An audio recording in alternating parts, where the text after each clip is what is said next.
திரு ஜுபேர், திமுக கூட்டணி இப்போதைக்கு நிறைய கட்சிகள் இருக்காங்க.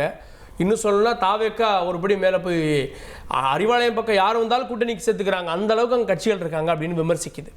அப்போ ஆப்வியஸாக தொகுதி பங்கீடு சிக்கல் அப்படின்னாலே முதல்ல இங்கே இருந்தானே எழும். இல்லை, இவ்வளோ கட்சி கூட்டணி இருக்குது. அது திமுக கூட்டணியை பொறுத்த வரைக்கும் திமுக இருக்குது, காங்கிரஸ் இருக்குது, விசிகாவுக்கு 2 கம்யூனிஸ்டுகள் இருக்குது, மனிதநேய மக்கள் கட்சிக்கு ஒரு பெரும் கூட்டணி இருக்குது. இந்த கூட்டணியை அரவணைத்து இத்தனை வருஷம் வச்சிருக்கிறதே பெரிய சாதனை. முதல்ல அதற்கு பிறகு இந்த தேர்தல் எடுத்துங்க. இந்த தேர்தலை பொறுத்த வரைக்கும் எந்த கட்சியோடும் திமுக கூட்டணிக்குள் எந்த குழப்பமும் கிடையாது.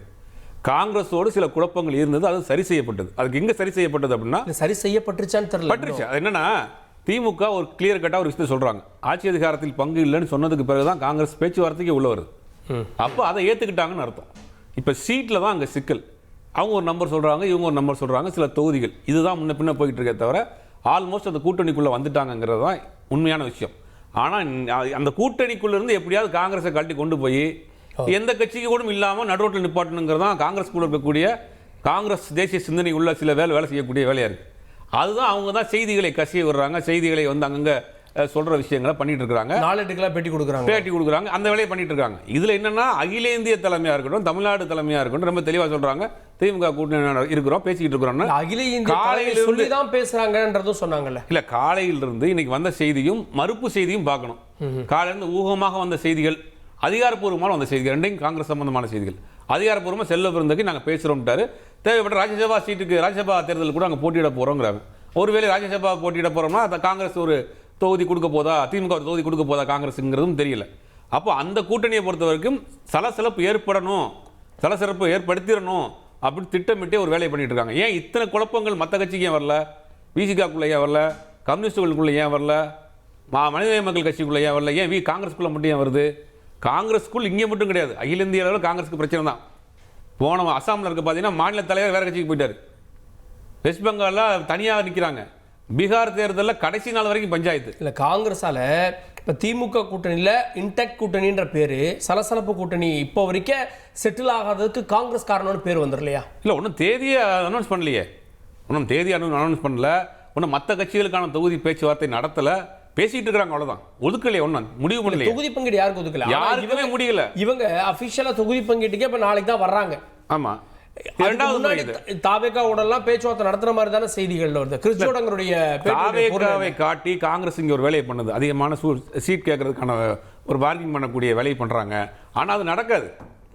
அது அகில இந்திய தலைமையை பொறுத்தவரை கார்கே போன்றவர்கள், சோனியா காந்தி போன்றவர்கள் திமுக கூட்டணியில் தொடரணுங்கிறது ரொம்ப தெளிவாக இருக்கிறாங்க. அப்போ ஒரு சிலர் வந்து ராகுல் காந்தியிடம் சென்று டேட்டாஸ்லாம் காமிச்சு தாவேக்காவுக்கு 30% இருக்குது, 40% இருக்குது, அப்படி இப்படின்னு பல கதைகளை சொல்லி அதை கொஞ்சம் அதை இந்த பக்கம் கொண்டு வரலாமாங்கிற வேலைகளையும் செய்கிறாங்க. அது குழப்பம் இல்லைன்னா சொல்ல, காங்கிரஸ்குள் குழப்பம் இருக்கு. தமிழ்நாடு காங்கிரஸ் மட்டும் கிடையாது, இந்தியா முழுவதும் காங்கிரஸ்குள் குழப்பம் இருக்கு. அதனால தான் காங்கிரஸ் கட்சி வட இந்தியாவில் ஒன்றுமெல்லாம் போனது காரணமே தான். பீகார் தேர்தலில் வேட்புமனு வாபஸ் வாங்குற முதல் நாள் வரைக்கும் பிரச்சனை, நேற்று கூட ஒவ்வொரு மாநிலத்துக்கும் பிரச்சனை. இல்லாட்டி மணிசங்கர் ஐயர் போயிட்டு அங்கே வந்து கம்யூனிஸ்ட் ஜெயிக்கும்னு சொல்லிட்டு வருவாரா? காங்கிரஸ்னாலே குழப்பம் தான், காங்கிரஸ்னாலே பஞ்சாயத்து தான். இப்போ கூட விட்டுருங்க, அடுத்த சீட் எத்தனை 30 40 சீட் கொடுத்த பிறகு அந்த சீட்டில் யார் நிற்கணுங்கிற பஞ்சாயத்து இருக்கு பாருங்க. உங்களுக்குலாம் டெய்லி பிரேக்கிங் நியூஸ் தான். சத்தியமூர்த்தி பவனில் ஒரு யூனிட் போட்டு உட்காந்துக்கலாம், அந்த அளவுக்கு இருக்கும். பேச வேண்டிய பாயிண்ட் எல்லாம் அண்ணன் பேசிட்டு இருக்காரு இன்னைக்கு. மனசாட்சி.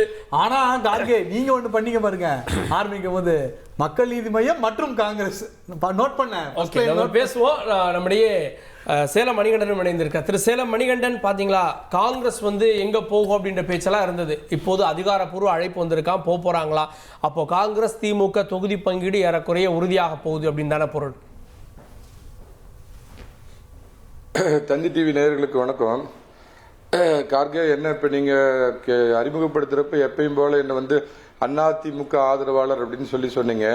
நான் கடந்த சில நாட்களாக பார்த்தீங்க அப்படின்னா நான் தீவிரமான திமுக ஆதரவாளராக மாறி அதை நான் வெளிப்படையாக நான் அறிவிச்சிட்டேன் அப்படிங்கிறத நான் உங்கள்கிட்ட தெரிவிக்க விரும்புகிறேங்க.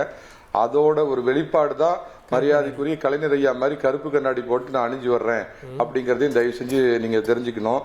நாட்டுக்கு மோடி, ஸ்டேட்டுக்கு எடப்பாடி, நாடு நல்லா இருக்கணும்னா மோடிசாமி இருக்கணும், வீடு நல்லா இருக்கணும்னா பழனிசாமி இருக்கணும்னு சொன்னேன். அதெல்லாம் 4 வருஷமா நான் சொன்னதெல்லாம் விடுத்து திராவிட கட்சிகளினுடைய தொட்டில் அப்படின்னு சொல்ற திமுகவுக்கு இன்னைக்கு காங்கிரஸால் ஏற்பட்டிருக்கிற அந்த நிலையை பார்த்து உண்மையாலுமே மனசு கொந்தளிச்சு. இப்போ என்னோட சகோதரர் சுபேர்லாம் பார்த்தீங்க அப்படின்னா நடுநிலை பத்திரிகையாளர், அப்போ ஒரு மாசமா என்ன சொன்னாரு, அதிமுக நல்ல கட்சிங்க, 4 இருக்குது, 8 இருக்குது, 16 இருக்குது, 32 இருக்குது, ஒரு திராவிட கட்சி நல்லா இருக்கணுங்க அப்படின்லாம் எவ்வளவு உண்மையாலுமே ரொம்ப கஷ்டப்பட்டாரு, வருத்தப்பட்டாரு. அந்த மாதிரி இந்த காங்கிரஸ் கொடுக்கிற இந்த மாதிரி தொல்லைகளை பார்த்து உண்மையான திராவிட தொட்டில் நான் நேத்துல இருந்து திமுக ஆதரவாளரா நான் மாறிட்டேங்க. அதனாலதான் இத்தனை நாள் இப்படி வெள்ளை கண்ணாடி போட்டிருந்தேன், நான் இப்ப வந்து கருப்பு கண்ணாடி போட்டுக்கிட்டேன்னு சொல்ல வர்றேங்க. இந்த கேசி வேணுகோபால்னு ஒருத்தர் இருக்கிறாரு, 2 நாளைக்கு முன்னாடி தான் பவ்யமா பாத்தீங்கன்னா நம்ம கிட்ட வந்து முறவாசல் பண்ணி நம்ம தலைவர் கலைஞரை போய், கலைஞருடைய மகன் நம்ம தலைவர் மு.க. ஸ்டாலினை போய் பார்த்து பேசிட்டு வராரு. அவர் போய் 4 நாள் கூட அடங்கலைங்க. இந்த பாடங்கரா சோடங்கரா யாரோ அவர் ஒருத்தர் என்னங்கிறாரு, we were in communication with TVK, communication is continuous process அப்படின்னு எவ்வளோ ஒரு வாய் துடுக்கா பேசுறாரு. நம்மளை விட்டா அவங்களுக்கு நாதி கிடையாது, திமுக விட்டா முகவரி கிடையாது தமிழ்நாட்டில் அவங்களுக்கு. நம்ம எப்ப கமிட்டி அமைச்சிட்டு 70 நாளா வாசல்ல காத்துட்டு உட்காந்துட்டு இருந்துட்டு இப்ப என்னங்கிறாரு, நாங்க தாவேக்காவோடும் பேசிக்கொண்டிருக்கிறோம் அப்படின்னு பேசுறாரு. அப்படின்னா எவ்வளோ ஒரு வாய் துடுக்கு. இதை பார்க்கிற உண்மையான ஒவ்வொரு திமுக தொண்டர்களுக்கும் ரத்தம் கொதிக்குது. புதிய உடன்பிறப்பான எனக்கு அப்படியே பாத்தீங்கன்னா பிபி ஏறி போகுதுங்க. என்னங்க அட்டூழியமா இருக்குது இது. நேத்து மாநிலத்து காங்கிரஸ் கட்சிக்கு என்னங்க எரியும் நெருப்புல என்ன ஊத்துற வேலை தானே பாக்குறீங்க. பத்த வச்சதே அவர்தான். ஏங்க நான் உண்மையான நான் திமுக ஆதரவாளர். நான் பாருங்க ஏதாவது பத்திரிகையாளர் இல்ல நான் வழக்கறிஞர் அப்படி போடுறேன், நான் திமுக ஆதரவாளர்னு என்ன போடுங்க. நான் திமுக ஆதரவாளரா மாறிட்டேன்னு சொல்லிட்டு நான் பேசுறேங்க. என்னங்க இப்படி மேல நீங்க அபாண்ட சொல்றீங்க? கார்கேன்னு பேர் வச்சாவே அபாண்ட தான் பேசுவீங்களா? அவர நீங்க எந்த கார்கே சொல்றீங்கன்னு தெரியல. நேத்து முக்கியம் நான் மல்லிகார்ஜுன கார்கே சொன்னேன், உங்களை சொல்லல, விடுங்க விஷயத்துக்கு வரேன். நேத்து ஒரு மாநில காங்கிரஸ் கமிட்டியில் இருக்கிற ஒரு முக்கியமான தலைவர் என்கிட்ட பேசுறாருங்க. அவரு பார்த்து என்னங்கிறாரு, என்னப்பா நீ திமுக ஆதரவாளர் ஆயிட்டியாட்டு இருக்குது அப்படின்ட்டு என்னங்கிறாரு, மைனாரிட்டி ஓட்டுங்கிற மந்திரக்கோள் எங்கிட்ட இருக்குது, தில்லு இருந்தா அவங்க திமுக எங்களை வெளியேற்றுமான்னு கேட்கிறாருங்க. கேட்டு எனக்கு ஆத்திரம் பொறுக்கலிங்க.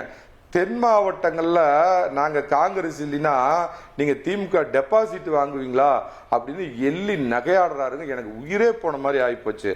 நாங்க இல்லாம உங்க திராவிட 2.1 நீங்க அமைக்க முடியுமா? முதல்ல திராவிட கேட்டவங்க தான் சார் நாளைக்கு பேச்சுவார்த்தைக்கு வர போறாங்க. சார் உங்ககிட்ட கேட்டாங்கல்ல, நாளைக்கு பாருங்க பேச்சுவார்த்தைக்கு வரப்ப எவ்வளவு பவ்யமா வராங்கன்னு பாருங்க.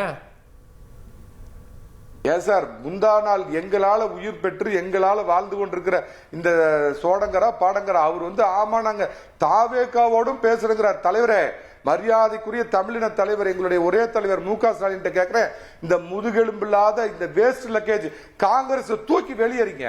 அவங்களோட பேசுறது நம்ம திராவிடத்துக்கே வந்து இழுக்குது. நம்மளால வாழ்ந்து நம்மளால ஆட்சியில பங்கு வேணுமா, அதிகாரத்துல பங்கு வேணுமா, 20% இவங்களுக்கு சுபேர் என்ன சொல்றாரு, இது காங்கிரஸ்ல இருக்கிற யாரோ ஒரு சிலர் பண்ற. செல்வ பிறந்தக என்ன சொல்றாரு, செல்வ பிறந்த நாங்க இந்த கூட்டணியில தான் இருக்கிறோம், நாங்க இந்த கூட்டணி தான் வெற்றி கூட்டணி, இன்னொரு படி மேல போய் நாங்க வந்து மாநிலங்களவை தேர்தலில் திமுக ஆதரவோட நிக்க போறோம்ன்றாரு. யாரோ ஒருத்தர் பேசுறத வச்சு காங்கிரஸ் வெளியேற்றணும் அப்படின்றது அதிமுக ஆசை இல்ல. அது ஒரு நிமிஷம் இருங்க கார்கே. அவர் செல்வ பெருந்தக எங்க திமுக ஆளுங்க, காங்கிரஸ்ல இருக்கிற அவர் திமுக ஆளுங்க, அவர் நம்ம ஆளு, அவரை விட்டு தள்ளுங்க. சோடங்கர் என்ன மாவீர மாணிக் தாக்கூரம் பேரை கேட்டா எனக்கு வந்து ஆத்திரமா வருது. மாவீர மாணிக் தாக்கூரம் சோழிய முடிக்க போற சோடங்கரா வீரமங்கை ஜோதிமணிங்கிறாங்க. இதெல்லாம் கேட்டா எவ்வளவு கோபம் வருது. சரி, சொல்றேங்க, அவங்கள முதல்ல வெளியேற்றணும். எங்க போகணும்? அதிமுகவுடையா? அங்கதான் பாஜக இருக்கு. ஏங்க அவங்க எங்கேயோ போட்டுங்க, அந்த பனையூர் பங்களா பக்கம் போட்டுங்க, அந்த பனையூர் பங்களா பக்கம் சோசப் தம்பிட்டு போட்டுங்க. இல்ல தனியா நிக்கிட்டு காங்கிரஸ் தனியே நிற்போம், தன்மானம் காப்போம், டெபாசிட் இழப்போம் அப்படின்னு காலங்காலமா காங்கிரஸ் தில்ல இருந்தா தனியா நிக்கிட்டோம். இல்லைன்னா எங்கேயோ போட்டுங்க. வெறும் 4% உள்ள கட்சி எவ்வளவு கஷ்டப்பட்டு ஒரு ஆட்சியை கொடுத்திருக்காரு. தமிழகம் கண்டிராத ஒரு ஆட்சியை கொடுத்திருக்கிற முதலமைச்சரா நம்ம தலைவர் ஸ்டாலின் ஐயா இருக்கிறப்ப எங்களையா நீங்க வந்து சேலஞ்ச் தில்ல இருந்தா அவங்களை தனியா நிக்க சொல்லுங்க. ஒரே ஒரு பாயிண்ட் இல்ல உண்மையான காங்கிரஸ் தலைவர் சொல்றாரு, உண்மையான மணிகண்டன் தாங்க பேசுறேன். ஒரு நிமிஷம் இருங்க, இல்ல ஒரு நிமிஷம். ஏயா எங்களுக்கு பயந்துட்டு ஒரு காலத்துல 116 சீட்டை விட்டு கொடுத்தீங்க, 63 சீட்டை விட்டு கொடுத்தீங்க, இப்ப எங்கிட்ட ஆட்டம் கட்டுறீங்களா?